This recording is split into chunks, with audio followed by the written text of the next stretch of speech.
Victoria is in the midst of a well-needed wake-up call concerning man's best friend. The RSPCA, Animal Liberation Victoria and many other animal welfare organisations are calling for Victoria's support to shut down puppy factories.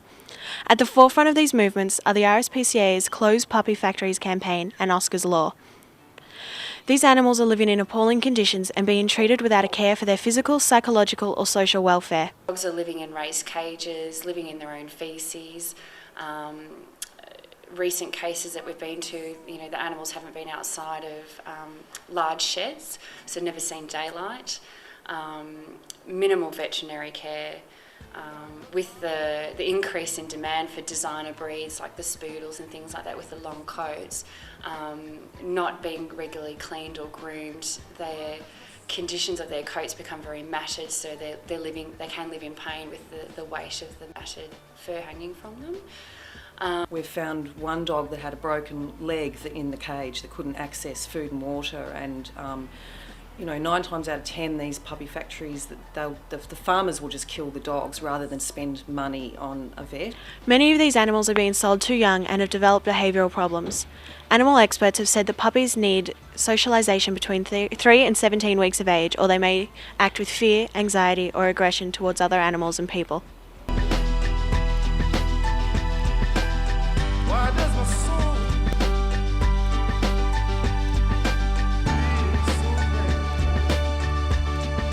Behavioural conditions that can be enforced on these dogs vary from anxiety.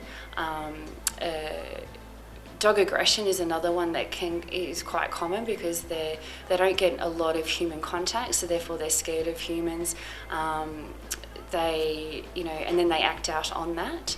And then there's the conditions of the puppies being separated from their parents well before the normal socialisation period that would, really hone them for the skills that they would need for their life. The RSPCA are currently rehabilitating puppies saved from a factory in country Victoria who are now up for adoption. Many of these dogs are still suffering from the conditions they were living in and still frightened of people. Fortunately, some have managed to overcome these issues and are ready to find a new home. We want the Victorian community and Australians, I guess, as our campaign is a national campaign, to really be aware of the reality behind that cute fluffy dog that's in the pet shop window, and how that by them purchasing that animal or them saving that animal from that window, that they really are contributing to that cycle of supply and demand. So we would really like to make an impact on that market demand by educating consumers, so hopefully they'll stop purchasing from pet shops. Another campaign grabbing community attention is Oscar's Law. Oscar was a dog rescued by Animal Liberation Victoria in January this year. He was a breeding animal at a puppy factory in Victoria who suffered from severe maltreatment.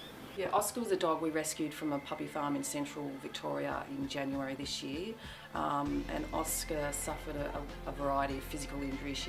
He had rotten teeth, infected gums, ear mites, and the fur was just so badly matted. It was like a shield it felt like concrete. It was just so thick.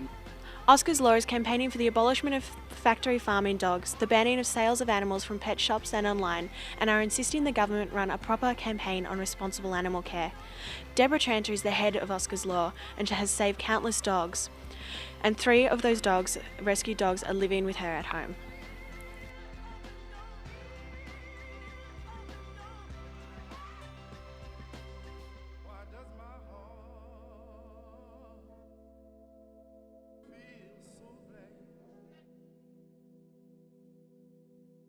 Why does my soul